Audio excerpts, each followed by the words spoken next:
Welcome to In the Spotlight. I'm Shirley Lin. Today, my guest is a good friend. He is Joseph Chen, a corporate consultant. He got his master's in psychology from the University of London. So let's welcome Joseph. Hi, Joseph. Hello, Shirley. Hello, everyone. Good to be here. Right. Thank you for inviting me. Oh, good.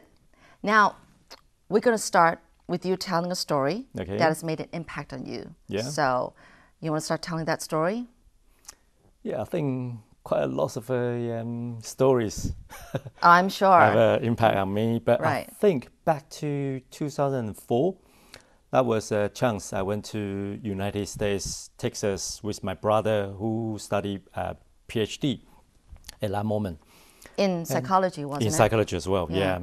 So I was just, high school student and graduated from, nowhere. But I think that time when I went to United States visit him, and we had a good time discussing about why made him to decided to go to United States for PhD, because he has some, disability, some sort of condition not well. So it's never been easy for him to go through all the difficulties. So I got really inspired by him. How did he just go through all the things? So yeah, we had a good week over there. And then he talked me about how he made the decision to go abroad. And then I remember one morning he took me to a lake somewhere near his house. And we had a good discussion about how to make the courage to just go for it. So I think that, 2004 August, I think that was really special time for me. All right. Well, I guess we should start from your background, Okay. so that people understand why this, your brother made such an impact on you. Because you didn't used to be a good student when you were younger. You're the oldest in the family. Yes. You have two younger brothers. Yes. But you didn't like studying. No, you not just, at all. yeah, you were always hanging out with friends, doing all the things that you can possibly think of, all the bad things. And what was your childhood like to be, in detail? You tell it. I think it's better that you tell it. Okay. I think because of, back to my probably teenagers, most of the people around me, I think the environment, that's the problem. Because most of the people around me, we don't like study. And then, so when your strong surroundings, all sort of students, they don't like to study, so you sort of tend to not Go along. go along, exactly. So you were in Taipei, right? Your home is Taipei. It's Taipei, So, exactly. okay, Yeah. so all right. Yeah. So I first went to a college. In Taiwan, I think the system in Taiwan, we have 5 years college or high school. So when you graduate from junior high school, you can decide either to go to 5 years college or junior high school, senior high school. Yeah, graduate from junior high school. And then I think if I go to senior high school, then I have to study another 3 years in order to go to university. So I think 3 years is going to be a very hard time for me. So I decided to go for the 5-year college. Okay. The 5-year college, you don't have to, go to university. It's not necessary. You can, after 5 years, graduate, and you can go straight to work. Because I didn't like study. So Right. I decided to go for the 5-year college. Apparently, you were like the oldest person to have graduated from high school. You were saying that most people graduate from college maybe at the age of 22, but you graduated from high school at the age of 22. Is that true? Yeah, because The oldest person to ever graduate from high school. exactly. I think that was quite a challenge time for me as well.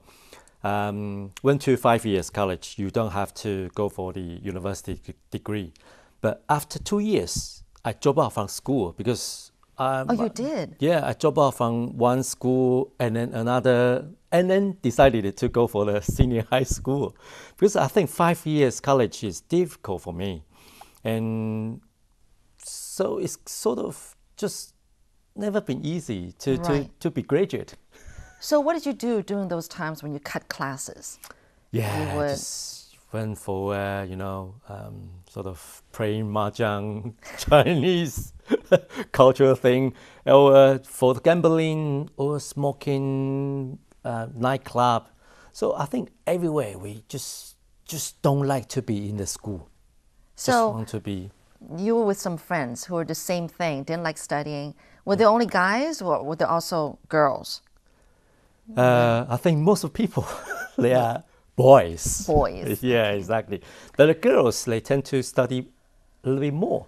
So I think I was sort of probably one or two among them drop out from school. So I'm sure you were a big headache to your parents Exactly. Oh, at the time. yeah. But I didn't realize.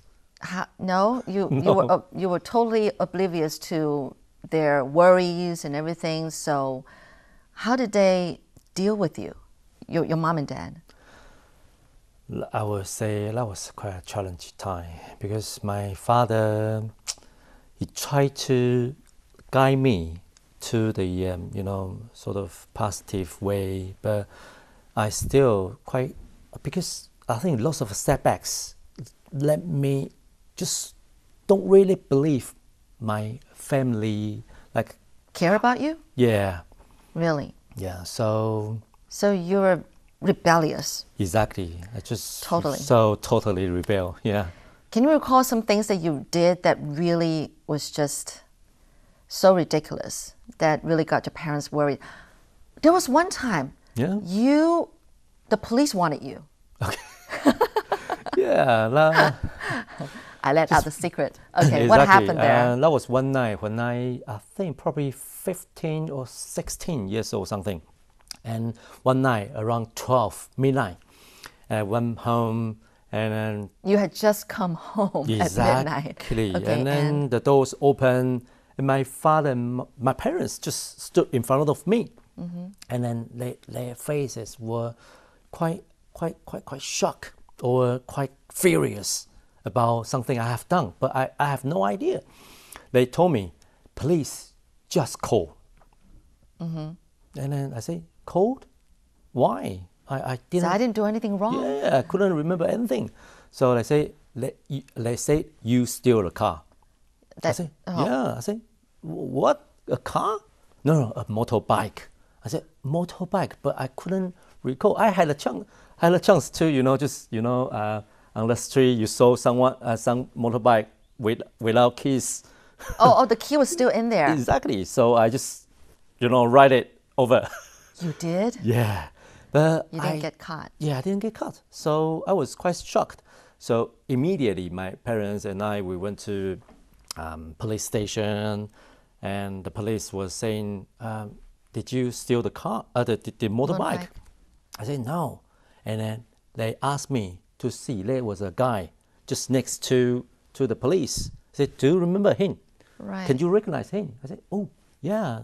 He's one of your friends? Yeah, one of my friends, but not close. Not a close friend. Exactly. Okay.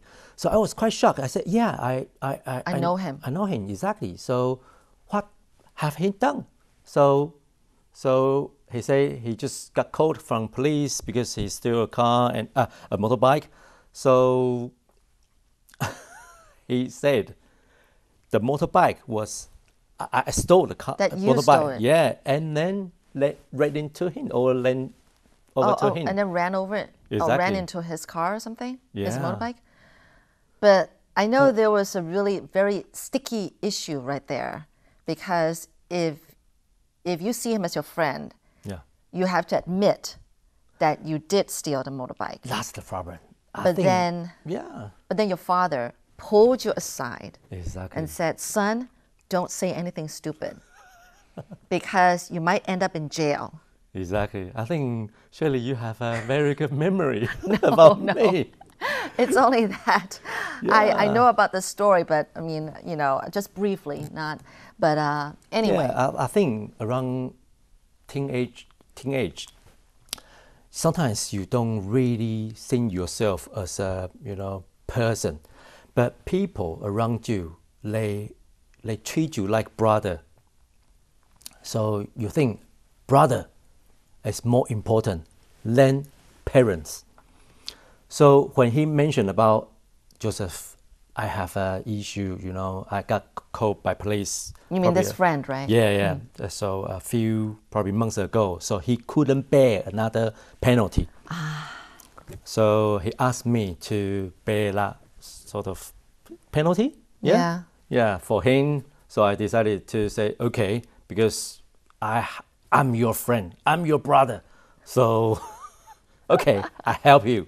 But my brother was, my father was, furious about my decision. He asked me, did you really do this, you know, stealing motorbike? I said, no, but he is my friend. I have to do something for him in order to help him out. I said, if you don't do it, you haven't done it, you just don't admit it. And the police was saying, yeah, if you didn't, that was do not, it. yeah, you just Don't admit. Yeah, don't admit. Otherwise, you get into trouble, and the guy were into trouble as well. So, But this kind of woke you up, apparently, from this incident. Because, you know, I mean, it's so typical, right? Boys, you think of brotherhood. exactly. And you say it's like blood, you know, blood brothers, and that you have to really be honest or you know, what do you call it? Like be faithful to each other. Exactly. But I think your dad kind of woke you up.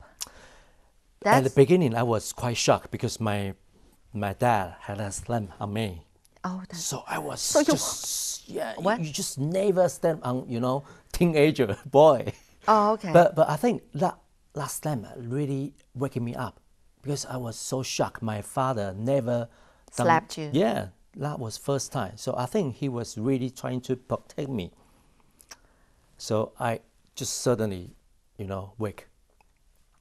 You realize that actually your mom and dad really loves you. Yeah, so I said, Really love you. okay, sorry, that wasn't my, you know, ideas to steal the car, the motorbike, so I didn't do it.